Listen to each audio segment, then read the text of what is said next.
आपके अपने चैनल सुनीता श्रीवास्तव ज्ञानशाला।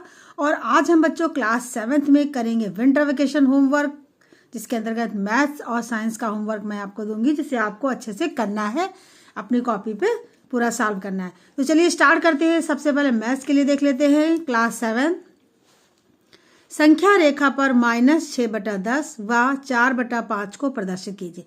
संख्या रेखा बनानी है आपको और उस पर ये दिखाना है। दूसरा सवाल है -1 से 1 के बीच 6 परिमेय संख्या लिखिए जिनका हर 8 हो। यानी -1 से और 1 के बीच में 6 ऐसी परिमेय संख्या लिखिए आप जिनका हर 8 हो। अगला देखिए मान बताना है, यानी कि आपको हल करना है इसे। -9 का स्क्वायर है 3/2 का होल स्क्वायर, -4 का होल स्क्वायर, ये एक सवाल है -4 का होल स्क्वायर गुणे -4 का, यहाँ पर 4 लिखा हुआ है, पावर 4 है। अगला है 10 की पावर 4, भाग का निशान बना हुआ है, और 10 की पावर 2। ये आपको 4 क्वेश्चन आपको अलग अलग हल करने हैं। अगला देखिए मानक रूप में लिखिए।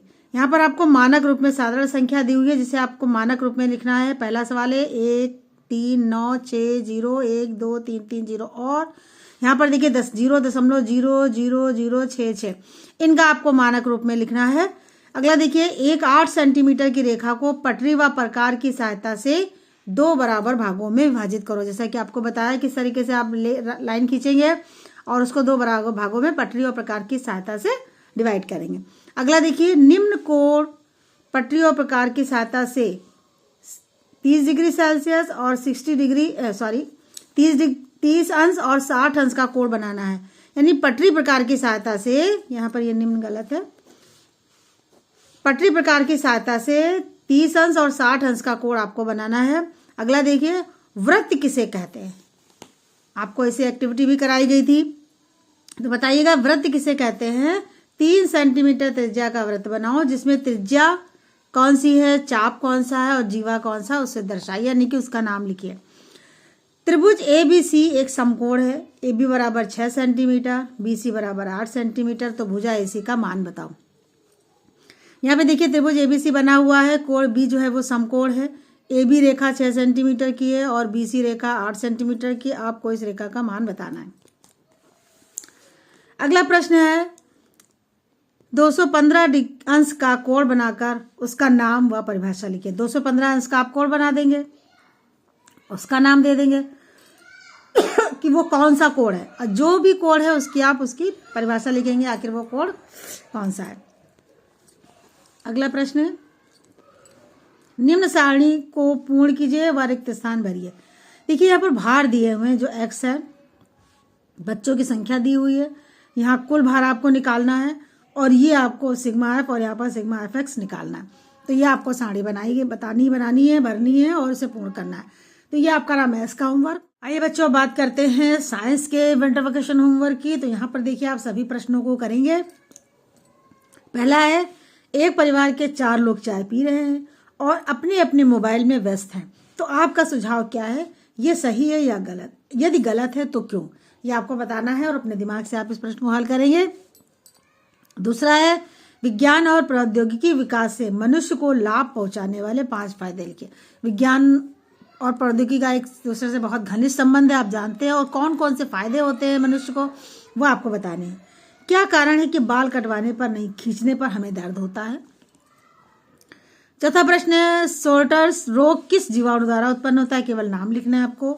कोकून को उबलते पानी में क्यों डाला जाता है? जब कोकून बन जाता है फिर हम उसे उबलते पानी में डालते हैं, तो ऐसा क्यों किया जाता है?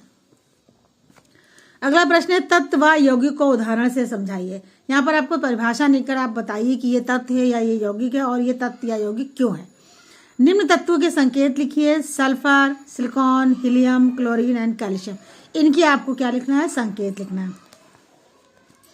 निम्न के सूत्र बनाइए। Question number 8 sodium bicarbonate, common salt, सिरका, चूना, इनके आपको फार्मूले बताने हैं। क्रियाकलाप द्वारा स्पष्ट कीजिए कि मोमबत्ती का पिघलना भौतिक तथा जलना रासायनिक परिवर्तन है।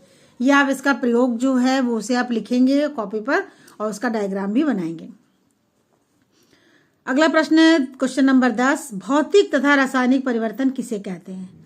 अगला, थर्मामीटर के रख रखाव में हमें क्या क्या सावधानी रखना चाहिए। क्वेश्चन नंबर 12, संचरण किसे कहते हैं। अगला, क्या कारण है कि रेल की पटरियों को जोड़ते समय उनके बीच जगह छोड़ी जाती है।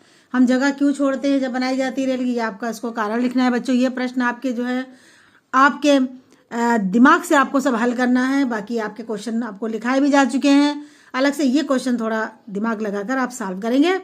अगला प्रश्न है, कारण बताओ यदि पौधों को धूप ना मिले तो क्या वे प्रकाश संश्लेषण की क्रिया कर सकेंगे।